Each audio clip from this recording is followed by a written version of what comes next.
Hello बच्चों, let's see the following question है select the incorrect statements है A ATP synthase is located on the inner mitochondrial membrane, B ATP synthase is located in the F naught part of F1 F naught particle, C. ATP synthase is also known as fifth complex of electron transport chain. D. Higher concentration of H plus ion is on the F0 side which activates ATP synthase.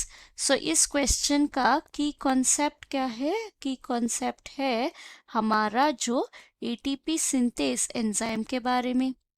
ATP synthase में दो molecules होते हैं, वो है F0 और F1। सो इसीलिए इसको F0 F1 particle भी बोला जाता है। तो एज द नेम सेज इसका फंक्शन क्या होगा? ये प्रोड्यूस करता है हमारा एटीपी, प्रोड्यूसेस एटीपी। तो ये कहाँ पे हमें मिलेगा? हमें सेल्यूलर रेस्पिरेशन का एंड प्रोसेस, सेल्यूलर रेस्पिरेशन का एंड प्रोसेस जो होता है वो है ईटीसी, इसमें हमें देखने को मिलता है। ईटीसी का मतलब है electron transport chain, electron transport chain. तो अगर हम हमारा माइटोकॉन्ड्रियल मेम्ब्रेन देखें तो यहाँ पे हमारा इनर माइटोकॉन्ड्रियल मेम्ब्रेन है। तो ये है हमारा इनर माइटोकॉन्ड्रियल मेम्ब्रेन। इसके नीचे यानी इसके अंदर जो होता है उसका नाम है हमारा मैट्रिक्स, माइटोकॉन्ड्रियल मैट्रिक्स होता है, ये है मैट्रिक्स।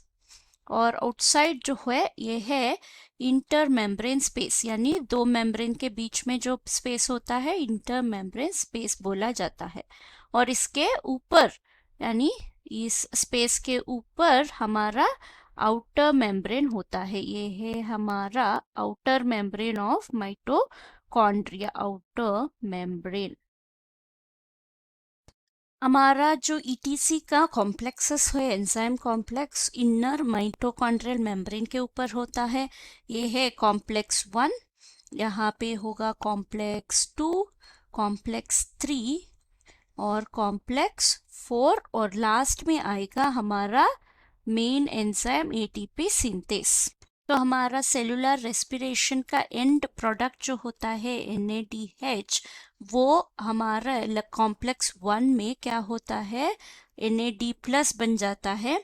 जो H प्लस है वो H प्लस मेम्ब्रेन क्रॉस करके इंटर मेम्ब्रेन स्पेस में चला जाता है। और जो इलेक्ट्रॉन होता है NADH में, वो इलेक्ट्रॉन जो है वो पास ऑन होता है to complex 2, then to next complex and next complex and so on. Fourth complex में क्या होता है? हमारा H प्लस 2H प्लस और हाफ ऑक्सीजन कंबाइन करते हैं और इस रिएक्शन में इलेक्ट्रॉन का यूज होता है टू प्रोड्यूस H2O। तो इस H प्लस जो है वो एंजाइम कॉम्प्लेक्स 3 से भी बाहर जा सकता है। जब इलेक्ट्रॉन पास होता है H प्लस तो हमारा आउटसाइड ऑफ मेम्ब्रेन अक्यूमुलेट होता ही जा रहा है इंटर मेम्ब्रेन स्पेस में। तो H प्लस आयोन का कॉन्सेंट्रेशन जो है वो हाई होता है आउटसाइड द इनर मेम्ब्रेन। तो यहाँ पे हमारा एटीपी सिंथेस जो है उसको फिफ्थ एंजाइम कॉम्प्लेक्स भी बोला जाता है। ये है हमारा एटीपी सिंथेस एंजाइम, जिसमें दो पार्ट्स है सिंथेस, दो पार्ट्स है। जो हमारा H प्लस आयोन कॉन्सेंट्रेशन की तरफ है वो है F0, जो मैट्रिक्स की तरफ है वो है F1। सो ये H प्लस जो है वो कॉन्सेंट्रेशन ग्रेडियंट क्रिएट करता है जो F0 को ओपन कर लेता है। तो H प्लस जो है वो वापस हमारा मैट्रिक्स में अंदर आ जाएगा, मैट्रिक्स में आ जाएगा। तो इस वक्त F1 एक्टिवेट होगा और हमारा ATP सिंथेसिस कर लेगा। तो यहाँ पे ATP का सिंथेसिस होगा। तो यहाँ पे अगर हम क्वेश्चन को देखें कौन कौन सा स्टेटमेंट सही है? ATP synthase is located on the inner mitochondrial membrane, ये ट्रू है। सेकेंड स्टेटमेंट है ATP synthase is located in the F0 part of F1 F0 particle, ये रॉन्ग है, ये F1 पार्ट के तरफ है, फॉल्स है।